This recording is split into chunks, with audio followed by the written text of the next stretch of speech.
and welcome. You're watching To The Point. Yesterday's surprise decision by the Indian government to call off Foreign Secretary level talks with Pakistan is a serious setback that's badly damaged hopes of a breakthrough in this relationship. Three key questions face us today. Was this really necessary? Now that it's happened, has it buried hopes of the peace process for weeks, if not months? And finally, is this proof the two countries lack the maturity to rise above their self-made problems? Those are the key issues we shall discuss over the next 1 hour with a star-studded panel of top politicians and diplomats from both sides of the border.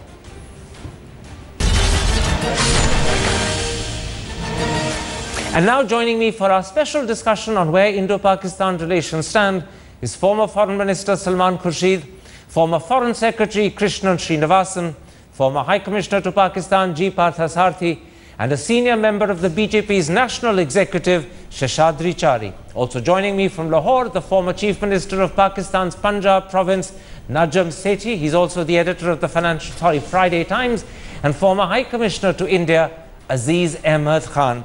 Mr. Chari, first Mr. Modi took everyone by surprise and invited Nawaz Sharif to his swearing-in. Then the Indian Foreign Secretary took the initiative and proposed a date for the Foreign Secretary level talks. Now, for reasons that many consider by no means convincing, the Prime Minister's called off the talks. Has Mr. Modi tied himself in knots? No, I don't think he has tied himself in knots. It is not surprising. It is in fact Pakistan which has sprung a surprise on India. We wanted a good relationship with Pakistan. And we also reciprocated, and we thanked Pakistan because they reciprocated the invitation of Mr. Modi. And there were, of course, border incidents, but the Defense Minister of India very categorically said that the Indian Army will take care of all these border incidents, but we want the talks to go on. But in spite of that, and knowing fully well that throwing red rags to India by inviting Hurraiyat, they will be actually sabotaging the talks, Pakistan went ahead and did it. Okay. And it is not the non-state actors or the army or the clergy which did it. Unfortunately, it is the political establishment in Islamabad which did it. That is more painful.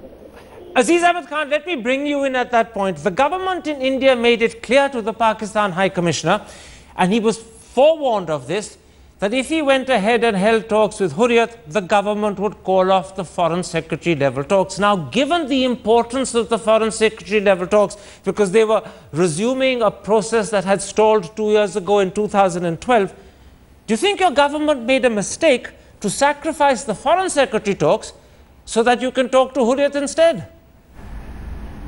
Karan, we have been talking with and consulting with the Hurraiyat leaders since a very long time. This was not something new or unusual.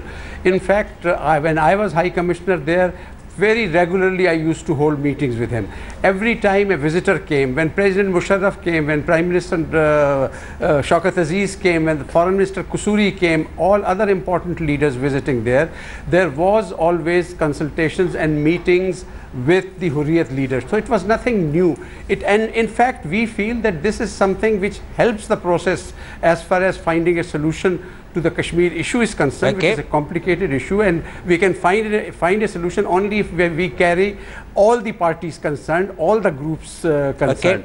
And there was nothing more than that, and I think it was extremely important that the High Commissioner meet with these people, Hurraiyat leaders, before the Foreign Secretary level talks, so that we know where everything is at the moment, because Kashmir is a very important component of the talks. Najam Sethi, I think this was an overreaction. Najam Sethi, you've heard the gentleman sitting on your left explain the background and the history and how in the past Pakistan High Commissioners have regularly met Hurraiyat.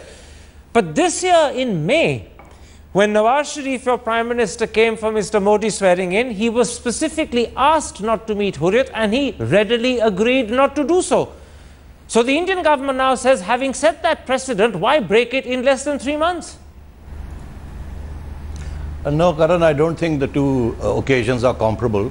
The first was a ceremonial occasion, and I don't think you can compare it with this current situation, which is an ongoing situation which dates back to 1975, I think.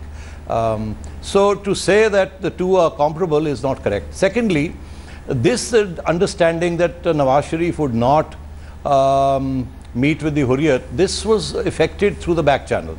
And it was effected in a most delicate manner, and the Prime Minister of Pakistan agreed, because he thought he ought not to make this an issue at this stage. It had nothing to do with any talks or any positions that had been taken. This was a ceremonial issue. So I think you can't compare the two situations. What you're saying is that in fact that was a one-off gesture in May.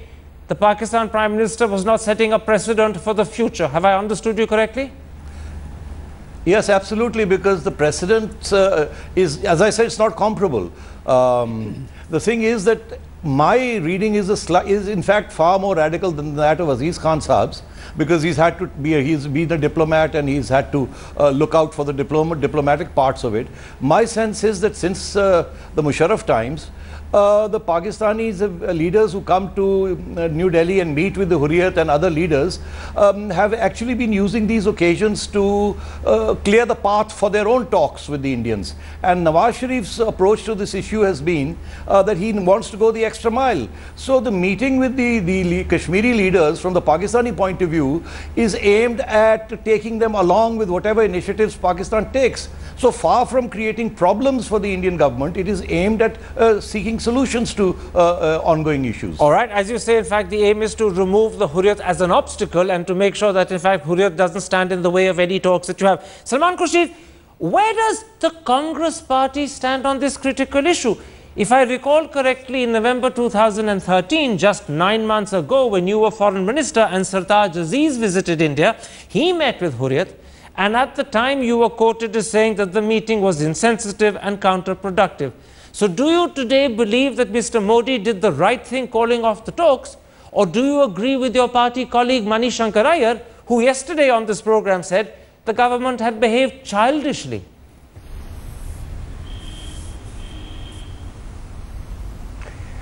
Karan, I think our policy towards Pakistan cannot be a policy of throwaway single lines and so on. We have a discomfort. I mean, let me be honest. We have a discomfort about Pakistani dignitaries speaking to the Hurraiyat or any other faction from Jammu and Kashmir. I think we need to talk to Pakistan, and there are inputs of all kinds on both sides, but there are certain things that must be avoided if you want to create the right atmosphere. Now, we think that this is clearly something that perhaps is uncalled for, and certainly something that at this point of time should have been avoided. Having said that, our view is that our government should have been alert to this. I don't think that they should really be whistling in the dark, expecting and hoping that everything will just fall on their plate. It's a complicated situation. There are some very clever people on the other side. There are very experienced people on our side. I think we should have put our heads together in India before we moved forward in the manner in which the government of the day was moving. Yeah. Can I put this to you? You're saying clearly that talking to Hurraiyat is not desirable, particularly in a complicated situation like the present. But are you also saying that this was an issue on which the government was right to call off the talks, or do you stop short of that? No, I'll tell you, I can't, and none of us can be seen as endorsing what Pakistan did. Frankly, it doesn't help us, it doesn't help them. Okay. But the government should have been careful about where they were going. As I said, whistling in the dark, hoping that everything will be fine. We warned the government 2 weeks ago. We said, please watch it, please see what you're doing. Now, today, of course, they can say, well, we've done the right thing. They can even get us to endorse them and support them, saying you've done the right thing. What will they do 3 months from now? What will they do 4 months more from now? Okay, do they have a plan, or they just shoot out in the dark? This is the big question. Let's come to 4 months from now a little later. At the moment, we have a huge obstacle that may not suggest that we can even get that far. Krishnan Srinivasan, yesterday, Saeed Akbaruddin, the MEA spokesperson, made it crystal clear that the talks were not called off because of the recent spate and escalation of violence on the line of control. He says, in fact, they were called off specifically because the Pakistan High Commissioner had gone ahead and met Hurraiyat. Now, doesn't that suggest that the government can somehow live with Pakistan shooting at Indian soldiers on the LOC, but they can't accept the Hurriyat having a cup of tea with the High Commissioner? No, I think the situation is rather different from described so far. I think we've got to come back to the question of whether the Pakistan High Commissioner was indeed given a warning by the Foreign Ministry that there would be grave consequences if he'd met members of Hurriyat. Now, if that is so, I have no way of telling, but let's assume that is so, then it's a sign of incredible disrespect for the High Commissioner to have gone ahead and met them yesterday, and I understand today as well. It's a sign of disrespect to the ministry, disrespect to the government of India, and disrespect to the state of India. Now, how on earth could the talks with between the two foreign secretaries have taken place after this outrageous disrespect by the Pakistan High Commission? Well, you're and making I a good agree with one of your sorry? Yeah, you're making a very good point. I want to quickly bring in Aziz Ahmed Khan, who was High Commissioner, before I come back to Mr. Parthasarathy's studio. Aziz Ahmed Khan, you were in the position that Mr. Bassett occupies today.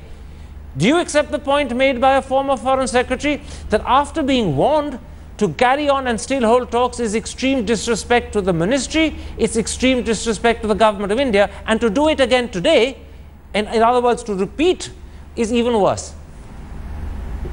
I think we have been you see, the point that I was trying to make was that this process of consultation has been going on since a long time.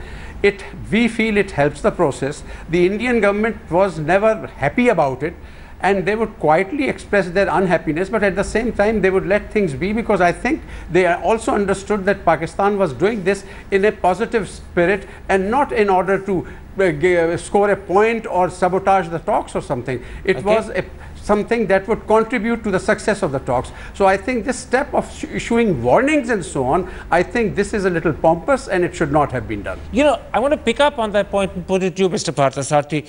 Whether you agree that talks with Hurriyat actually remove an obstacle or are an obstacle, let's leave that aside. The point is, even Mr. Vajpayee had no problem when General Musharraf came in 2001 and spoke to Hurriyat the night before he spoke to Mr. Vajpayee. Dr. Manmohan Singh tolerated talks with Hurriyat. In fact, Mr. Vajpayee and Mr. Advani themselves had talks with Hurriyat. So how does one account? Advani never did. Advani certainly did. No. Forgive me, Advani's Home Minister did. He very definitely did. You're wrong. I don't want to quarrel over it, but you're wrong. How now do you suddenly explain, after 14, 15 years of Pakistan talking to Hurriyat and previous BJP governments talking to Hurriyat, Mr. Modi's new allergy? I think the initial pandering to the Hurriyat was mistaken ab initio. Now coming to this incident, what really happened was, yes, Aziz and others met the Hurriyat, talked to them in private. They invited them to their diplomatic parties to flaunt them before the rest of the world. But in the case of this High Commissioner, he not only invited them, but he announced that he was consulting with them as a prelude to the talks to take into account their views. What's wrong with that? I'm sorry, they are separatists. And how would they like it if I went around with Sanaullah Baloch and the Tehreek-e-Taliban? Okay. Let me put that to Najam Sethi. Najam Sethi, in Indian eyes, Hurriyat are separatists. If your High Commissioner announces in advance that he's going to talk to them as a prelude of consultation so that Pakistan can then prepare its position for the talks, this is deeply offensive. That is the point being made by G. Parthasarathy, a former Indian High Commissioner to your country. How do you respond to him? Well, I think I need to respond to an earlier comment he made. The first is that it's not whether the Indian the Foreign Office warned the Pakistani High Commissioner or not. That's irrelevant. The question really is, what was so provocative about meeting the Hurriyat? As everybody has pointed out, this has been the norm. Every Pakistani political leader who has come to Delhi has had meetings with them, and not just in whether one particular government was in office or another government was in office. And as you know, only in November of last year, Sartaj Aziz Saab, the foreign minister de facto, was in Delhi, and he also had these meetings. So I think the real issue is what prompted a change of heart in the Ministry of External Affairs or with the Indian Prime Minister to take such an unprecedented, actually unprecedented position. What's your answer? Now, having said that, and I think we need to get to that, number one. Number two, and I don't buy this argument that there is problem on the line of control and so on and so forth. That too is an old issue. It's a continuing issue. It has never disrupted. And that argument is not being made in India. I'm interrupting you, but that argument about the line of control is not being made in India. The MEA spokesman. Made by the Defence Minister. Forgive me. The MEA. made by the Defence Minister. Just a moment. You are wrong, and I'm telling you you're wrong. I know the Defence Minister made it, but the MEA spokesperson who spoke after the Defence Minister and speaks officially for the MEA actually made it categorically clear that in fact the problem on the line of control was an area where the Indian government had shown restraint. I'm sorry, you're wrong. The Defence Minister clarified that later. Actually, no, the Defence Minister spoke earlier, but it's not quarrel. The Defence Minister spoke earlier, the MEA spokesman spoke after him. Go back to you, Najam Sethi. He repeated Why it again. do you think? He repeated it again in Delhi. Najam Sethi, let me put this to you. Again in Delhi. Sorry. Many people believe that in fact the insistence by your government on speaking to Hurraiyat, even though your ambassador had been forewarned that this would be a breaking point, arises out of the fact that Nawaz Sharif faced a lot of flack when in May he didn't speak to Hurraiyat. And that flack is now enhanced by the problem that he's under siege in his own capital from Imran Khan and Tahirul Qadri. And furthermore, it's also enhanced by the fact that maybe the army doesn't have complete faith in Nawaz Sharif's India policy. So is it political backgrounds in Pakistan that have made Mr. Nawaz Sharif suddenly take a hard stand this time when he didn't in May? Yeah, I think people are in a state of shock here.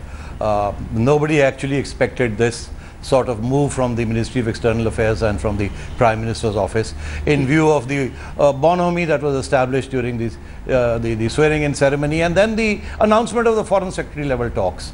I think we really, all of us, need to get to the bottom of this. Is this a case of an oppositionist coming into power and not realizing the necessities of diplomacy as a Prime Minister and reverting back to the hardline form of an oppositionist? I've seen this happen in many cases when newly elected people come into office. They find it difficult to get out of their opposition mode. So, maybe this is part of it. And the other reason could be that it suddenly dawned upon New Delhi that the Kashmiri elections are later this year. You're sidestepping what I asked you. I'm interrupting. To be given. You're answering a different question to the one I put to you. You're answering why did Mr. Modi do this, and you're saying that people in Pakistan find it perplexing that he did. But I put something else to you. Did Mr. Nawaz Sharif insist on Hurraiyat being spoken to, a position he didn't take in May, because now he's an embattled chief minister and he got a lot of flack for not talking to Hurraiyat in May. Right. Is he now covering his own flank? He's not just covering his own flank. This is normal routine. And in view of, what this has done currently, I mean, this particular move by the Indian Foreign Office has really embarrassed Nawaz Sharif. And, I know a lot of faces in the Khaki establishment who can't stop grinning as though we told you so. Okay. He's already facing all these difficulties. On top of that, the Indians now seem to pour cold water over all his peace initiatives. Salman Khurshid, that is a very important point made there by Najam Sethi, and I want to put it to you like this. Today, Mr. Modi is a powerful Prime Minister facing absolutely no domestic political challenge whatsoever. On the other hand, Nawaz Sharif is a weak and embattled Prime Minister. But we know that he is a man who at least personally is committed to improving relations with India, even if his army is an obstacle for him. In these circumstances, should India not have been more understanding and more accommodating of the fact that Mr. Sharif wants to do what Pakistan has anyway been doing since 1995, which is talk to Hurraiyat?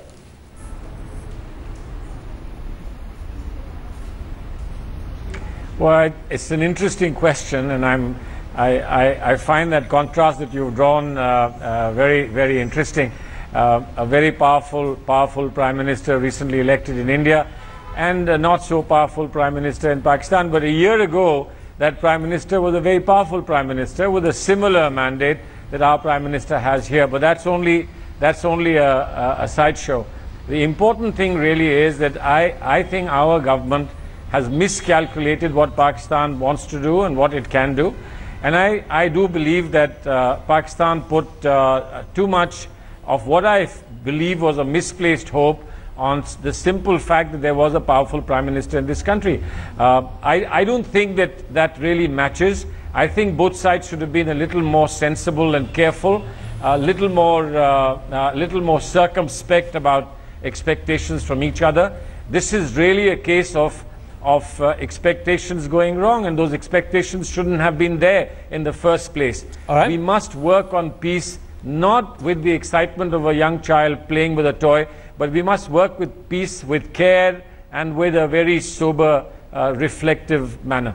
Krishna Srinivasan, you made a particular point about the disrespect the Pakistan High Commissioner had shown to the Foreign Secretary and to the Government of India when he insisted on going ahead with talks with Hurriyat, even though he'd been warned not to, and then he's repeated them today. But surely, this is established policy for 20 years. And therefore, is it not difficult for Pakistan to suddenly compromise? Because the reason Pakistan talks to Hurriyat is because it flows from their position and commitment of moral and diplomatic support to the Kashmiri cause. If they suddenly stop talking to Hurriyat, particularly under pressure from India, it will look to the world as if they've diluted that commitment to the Kashmiri cause. Now, that's a change that can happen as a result of talks, but surely it's not a change that can be a precondition to talks. No, but there's a different team in Delhi now. There's a different situation. We can't keep citing precedents of who spoke to who in November last year or before that. I think that we've got to take into consideration the new situation, and I think the Pakistanis have handled this extraordinarily badly. You could say that the Prime Minister of Pakistan has no idea of particular incidents on the ceasefire, on the line of control, etc. But you can't say that the government of Pakistan, the civil authority, was not knowledgeable about the High Commissioner, their High Commissioner in Delhi, disregarding an advice given by the Foreign Office. I find that totally outrageous. And I can't see at all how Islamabad could have expected the Foreign Secretaries to keep meeting after such a snub. I am rather amused by the Pakistani assertion that the Hurriyat represents the aspirations of the people of Jammu and Kashmir. None of them have had the guts to stand in an election. And everybody has said the elections are free and fair. 62% turnout. This is a joke. Can I turn that and put it on its head and put it back to you? Yeah. The government called off the Foreign Secretary level talks because they were annoyed the Pakistan High Commissioner spoke to Hurriyat. Yeah. I could have understood if they had done that in the late 1990s when Hurriyat was an influential body. In 2014, as you say, Hurriyat counts for nothing. So then why call off talks if the Pakistanis are talking to a body that doesn't even matter? For the simple reason that when people who organize strikes, bunds and violence are welcomed, would they enjoy it if I were Trade unions in India organize bunds and violence. Sorry, would you stop ambassadors meeting trade unionists? Would they enjoy it if I call in the Sindhi Awami Tehreek, the Baloch Liberation Army and the Tehreek-e-Taliban? What are we talking about? Let me put this to you.